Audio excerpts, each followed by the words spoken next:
Hi అండి. అందరికీ నమస్కారం. Welcome to my channel. ఈ వీడియోలో ఏపీ ప్రభుత్వ పెన్షనర్స్ అందరికీ శుభవార్త అండి. CFMS login update BAS option అయితే అందుబాటులోకొచ్చింది. సో, పెన్షనర్స్ ఎంతో కాలంగా ఎదురు చూస్తున్నటువంటి బెనిఫిషరీ అకౌంట్ స్టేట్‌మెంట్ అనమాట.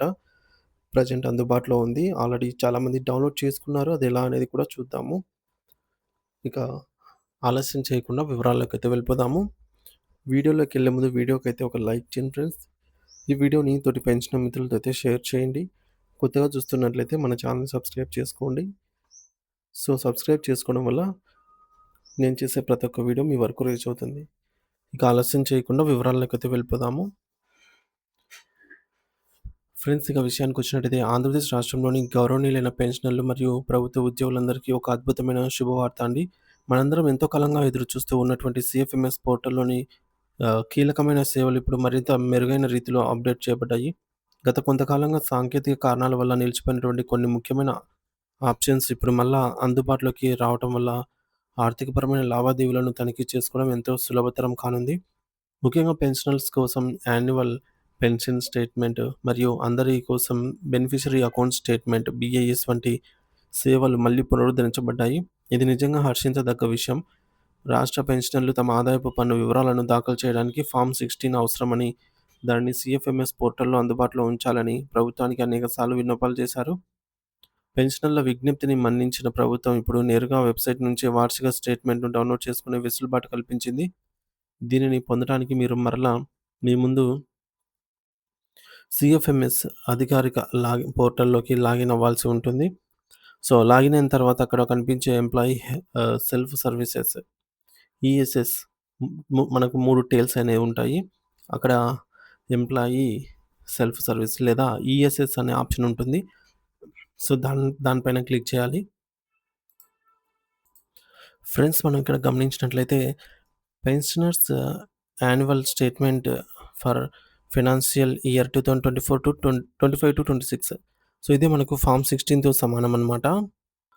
ఇక్కడ మనకు 2025 మార్చి నెల నుంచి ఎప్పుడు ఎంత అమౌంట్ క్రెడిట్ అయింది, ఎంత పెన్షన్ క్రెడిట్ అయిందని చెప్పేసి ఈ నెల వరకు కూడా ఈ స్టేట్మెంట్‌లో వస్తుంది. ఎందుకంటే ఆల్రెడీ ఈ నెల పే స్లిప్స్ అనేవి జనరేట్ అయిపోయాయి కాబట్టి ఆ అమౌంట్‌తో స్టేట్మెంట్ అనేది జనరేట్ అయిపోయిందనమాట. బీఏఎస్ అమౌంట్ ఇది ఫామ్ 16తో సమానము. సో, చాలామందికి ఇన్‌కమ్ ట్యాక్స్ పడకపోయినా సరే ఈ ఫైల్ దాఖలు చేసుకోవడానికి ఇది ఫామ్ 16తో సమానం సరిపోతుంది. సో, ఇది మళ్ళీ మనం ఎలా డౌన్‌లోడ్ చేసుకోవాలనేది ఇప్పుడు చూద్దాము. ఫ్రెండ్స్, మనం ముందుగా వెబ్ బ్రౌజర్ ఓపెన్ చేసి గూగుల్ అనే అక్కడ మనకు cfms.ap.gov.in అనే క్లిక్ చేయాలి. సో, ఈ వెబ్‌సైట్ అయితే కనిపిస్తుంది ఇక్కడ బ్లూ కలర్‌లో. సో, దీనిపైన అయితే మనం క్లిక్ చేసినట్లయితే ఇంటర్ఫేస్ ఈ విధంగా అయితే ఓపెన్ అవుతుందన్నమాట. సో, సీఎఫ్ఎంఎస్ సైట్ అయితే ఓపెన్ అయింది. ఇక్కడ మనకు లాగిన్ అయితే ఆప్షన్ ఉంది కదండీ ఫ్రెండ్స్. ఇక్కడ లాగిన్ పైన క్లిక్ చేసినట్లయితే ఈ విధంగా ఇంటర్ఫేస్ అనేది వస్తుంది. ఇక్కడ మన యూజర్ ఐడీ, ఇక్కడ పాస్వర్డ్ అయితే ఎంటర్ చేయాలి. సో, ఎంటర్ చేసిన తర్వాత మనకు లాగిన్ ఆప్షన్ మీద క్లిక్ చేసినట్లయితే లాగిన్ అడుగుతుంది. అక్కడ ఓటీపీ ద్వారా మనం వెరిఫై చేసినట్లయితే ఈ విధంగా హోమ్ పేజ్ అనేది ఓపెన్ అవుతుందన్నమాట. హోమ్ పేజ్‌లో మనకు కావాల్సింది ఈఎస్ఎస్. ఇక్కడ మనకు ఎంప్లాయీ సెల్ఫ్ సర్వీసెస్ విభాగం ఈ ట్యాబ్ టేల్స్ అంటాము. 3 టేల్స్ ఉంటాయి. సో, ఇందులో మనము ఈఎస్ఎస్ మీద క్లిక్ చేసినట్లయితే ఈ విధంగా ఓపెన్ అవుతుందన్నమాట. సో, ఇక్కడ మనకు ఆహ్, payroll services. So, payroll services దగ్గర మనకి ఇన్‌కమ్ టాక్స్ సంబంధించి డిక్లరేషన్ దాని అపోజిట్‌లోనే యాన్యువల్ పెన్షనర్ స్టేట్మెంట్ అనైతే ఉంది. సో, యాన్యువల్ పెన్షనర్ స్టేట్మెంట్ మీద క్లిక్ చేసినట్లయితే ఈ విధంగా మనకి మళ్ళీ ఈ విధంగా అడుగుతుందనమాట. సో, ఇక్కడ మనం వ్యూ మీద క్లిక్ చేయాలి. అంటే ఇక్కడ మనము 2025 మీద ఆప్షన్ సెలెక్ట్ చేసుకొని వ్యూ స్టేట్ మీద క్లిక్ చేస్తే ఈ విధంగా ఫస్ట్‌లో అయితే చాలామందికి ఈ ఫైల్ లోడ్ అవ్వదనమాట. కుడ్ నాట్ బి లోడెడ్ అని వస్తుంది. కానీ 2, 3 సార్లు ట్రై చేసినట్లయితే మనకి ఈ విధంగా ఓపెన్ అయిపోతుందనమాట. సో, మనకు ఈ యొక్క బెనిఫిషరీ అకౌంట్ స్టేట్మెంట్ అనేది చాలా ఇంపార్టెంట్. ఇది ఉద్యోగులకు మరియు పెన్షనర్లకు సంబంధించి వ్యక్తిగత వివరాలను కలిగి ఉంటుంది. ఆ తర్వాత అందుబాటులో ఉన్న పేరోల్ సర్వీసెస్ ఆప్షన్‌ని ఎంచుకోవాలి. అక్కడ మీకు కొత్త యాన్యువల్ ఆహ్, పెన్షన్ స్టేట్మెంట్ అనే లింక్ కనిపిస్తుంది. దానిపైన క్లిక్ చేయడం ద్వారా మీరు తదుపరి దశకు వెళ్తారు. ఇక్కడ సంబంధిత సంవత్సరం అంటే 2025ను సెలెక్ట్ చేసుకొని వ్యూ స్టేటస్ మీద క్లిక్ చేయాలి. ఇలాగే చేసిన తర్వాత మనకి పీడీఎఫ్ రూపంలో రిపోర్ట్ అయితే డౌన్‌లోడ్ అవుతుంది. సో, మనకు ఆ రిపోర్ట్ గూడా ఈ విధంగా అయితే వస్తుందనమాట. ఇదివరకు మనము చెప్పుకున్నట్టుగా. ఈ యాన్యువల్ అకౌంట్ స్టేట్మెంట్ అనేది ఆదాయపు పన్ను శాఖకు సమర్పించే ఫార్మ్ 16కు సమానమైనది మరియు ఇది ఇన్‌కమ్ టాక్స్ ఫైలింగ్ చేసేటప్పుడు అత్యంత కీలకంగా మారుతుంది. ఈ స్టేట్మెంట్‌లో గత ఆర్థిక సంవత్సరంలోని మార్చి నెల నుండి ప్రస్తుత ఫిబ్రవరి నెల వరకు అంటే మొత్తం 12 నెలల కాలంలో మీకు ప్రతి నెల ఎంత పెన్షన్ అందుతుంది, ఏమైనా రికవరీలు ఉన్నాయా అనే విషయాన్ని స్పష్టంగా ఇవన్నీ మనకు ఇక్కడ చూసుకోవచ్చు. ఉదాహరణకు ఒక పెన్షనర్ ఏడాదికి రూ. 6,16,585 పెన్షన్ పొందితే, ఆ మొత్తం వివరాలన్నీ కూడా ఒకే చోట ఉండటం వల్ల టాక్స్ చెల్లించడం చాలా సులభం అవుతుంది. మరో ముఖ్యమైన విషయం ఏమిటంటే, రాష్ట్రంలోని ఉద్యోగులు మరియు పెన్షనర్ల ఖాతాల్లోకి డీఏ అరియర్స్ జమ కావడం ప్రారంభమైంది.